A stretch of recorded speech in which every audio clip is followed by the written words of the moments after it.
Big ups and love to Team No Head in the Oven, support group that kept me alive last winter, basically, as far as I see it, and as well as my other people in my prayer family. And freedom. Smoked a lot of chronic.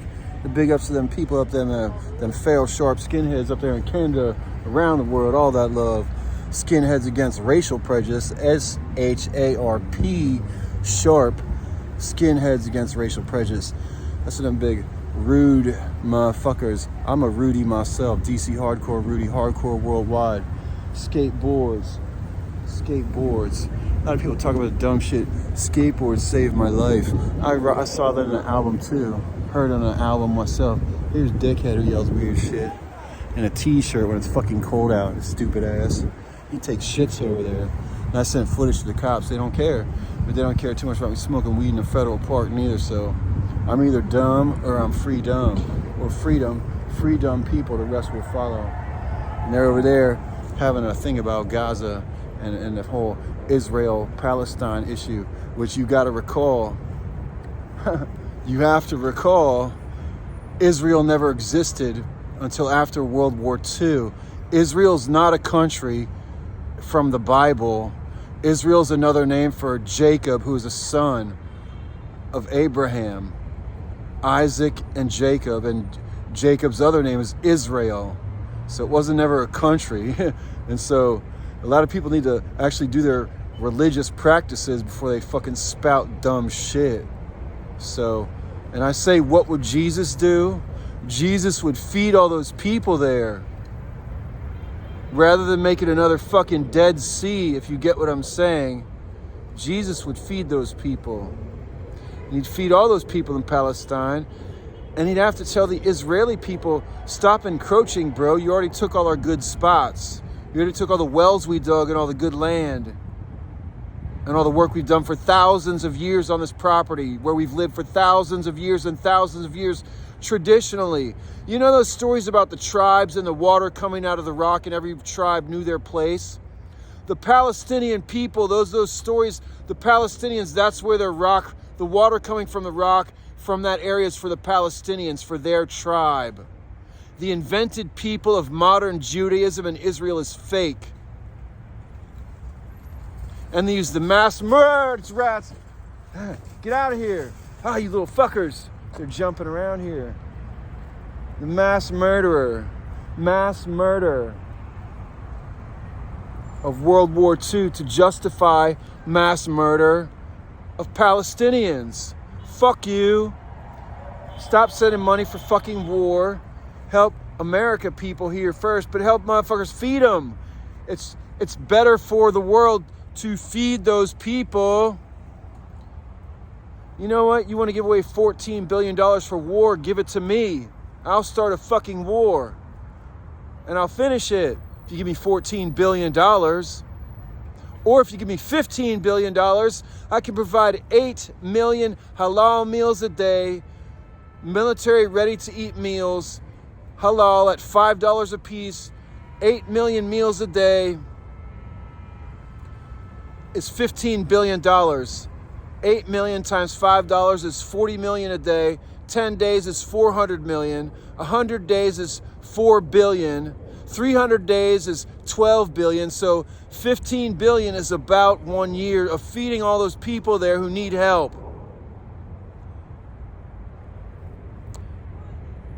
That's about it. And it's simple like that. Get it? That's my tent behind me. But guess what?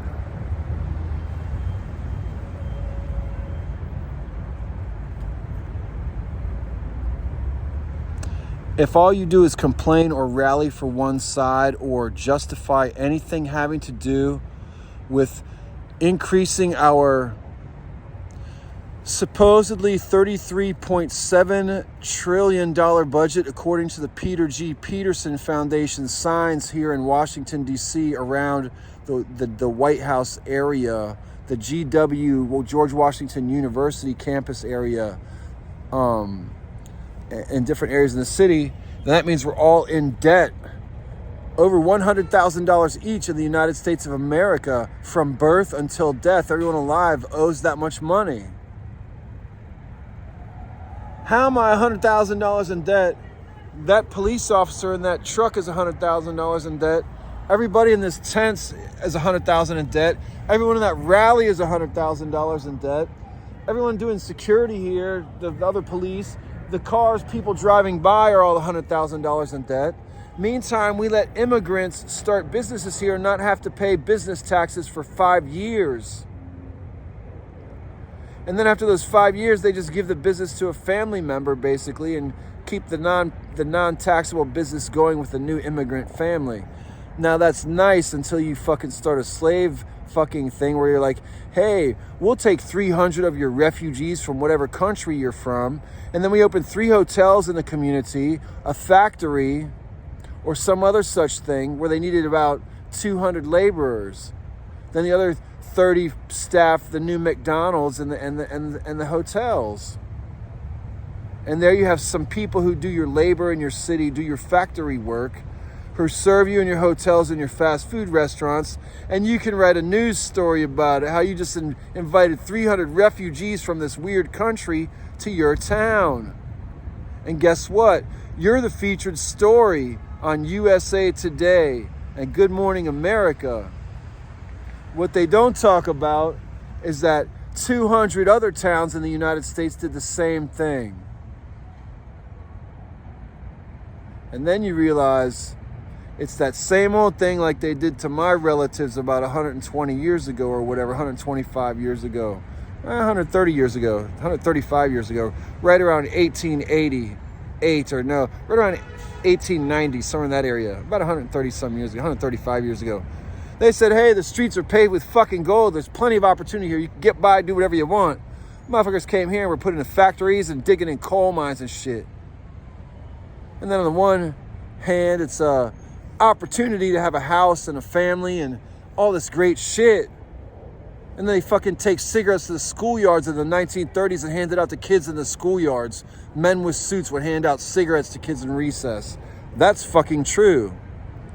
So, got a lot of weird shit going on in the United States. You don't think people in other countries before they came here, before they were lied to or stolen and brought here, had families and houses and places to live and communities and ways of life?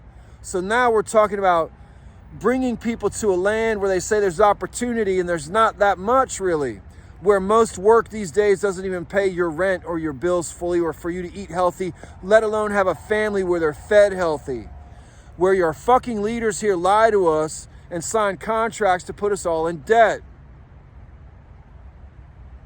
Then they maintain a law system that permits murderers, rapists, pedophiles, and human traffickers to be released from incarceration. Because you know how prisons and jails change people. So now we have communities full of fucking monsters. You can look them up on the fucking police websites by zip code. And then you can't say nothing to them if you read the fine print. It's not really fine print, it's just on the page. You can't say nothing to them or you can be given a crime. Meantime, they can stare out the windows or fucking walk up your block and stare at your families and say weird shit. We need to change that law and reincarcerate all those fucking monsters, the super predators.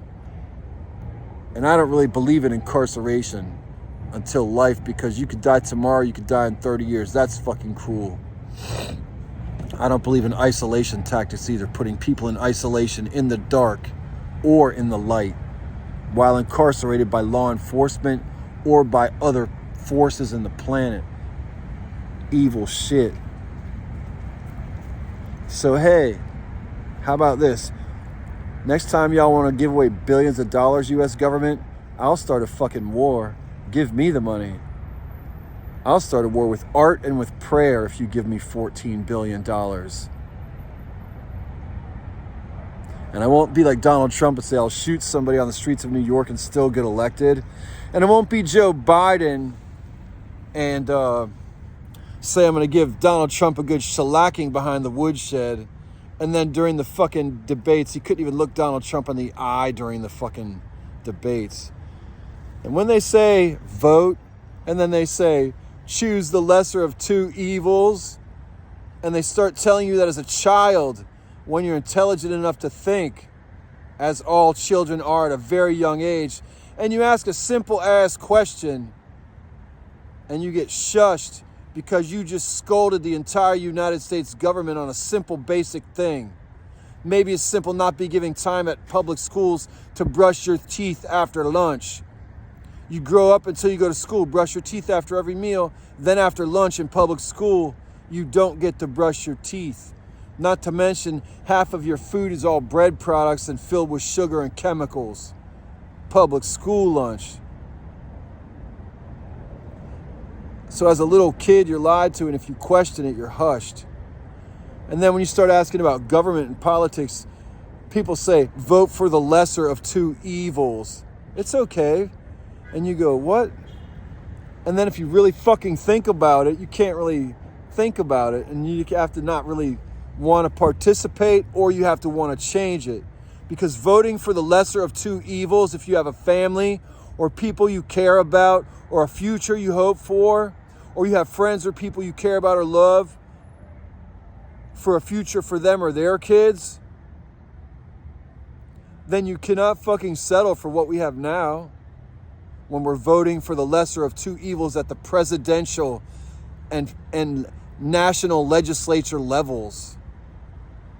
And where we have a Supreme Court justice who gets nominated and approved, whose response to frat boy days, drunkenness in college, to saying snidely, I like beer. He didn't say, well, that was 35, 40 years ago, and, I used to get drunk as shit and get fucked up, but, I don't do that all the time now, but sometimes I do on holidays when I'm with cool people I love. Instead he goes, what? I like beer.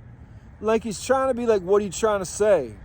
Like he's trying to be like this motherfucker who just shouldered. I'm walking with a friend of mine here, and she's a woman, and this dude who just got released out of jail like 2 weeks ago fucking shoulder bumps her. Like in 7th grade. Now there's two things you look at it like. One, maybe she should keep her eyes up for the local fucking lunatic. And two, he's a fucking dick. So I saw it, I turn around. The next thing you know, about 2 minutes later, after we went and got the police, whatever, they go into the CVS, whatever. That dude's on a bus talking mad shit. We go find him. She calls his ass out. Dickhead gets a big ass knife out. After he came at me with his hand in his jacket, like he's gonna come pull it out and stab me, she backed up. I fucking grabbed my backpack. Then he starts scraping it on the ground and brandishing it to people in cars, and then bumping into more people at the subway, at the bus stop more times. Then puts the knife away, and then the police come over and after they had to get their things together and prepare for this guy, and they come over, and he after he did those shit to me and threatened me, then he apologized actually, but then they came over and I think they put him in handcuffs. At which time I left to go get some dinner. Now I'm back here at my cut. The folks are over here saying stuff over in the State Department building, saying y'all suck a dick, stop sending money for bombs and shit, help my people. Israel's a fucking scam of the United States government, the evil motherfuckers who've been running the world, other weird shit around the world. It's a scam, Israel. Like I said in the beginning, Israel's the other name for Jacob in the Bible. Abraham's sons, Isaac, Jacob, and more. So Jacob's other name, like Peter also called Simon, Jacob's other name is motherfucking Israel. There was no country there. Palestine has been there for thousands of years taking care of that shit.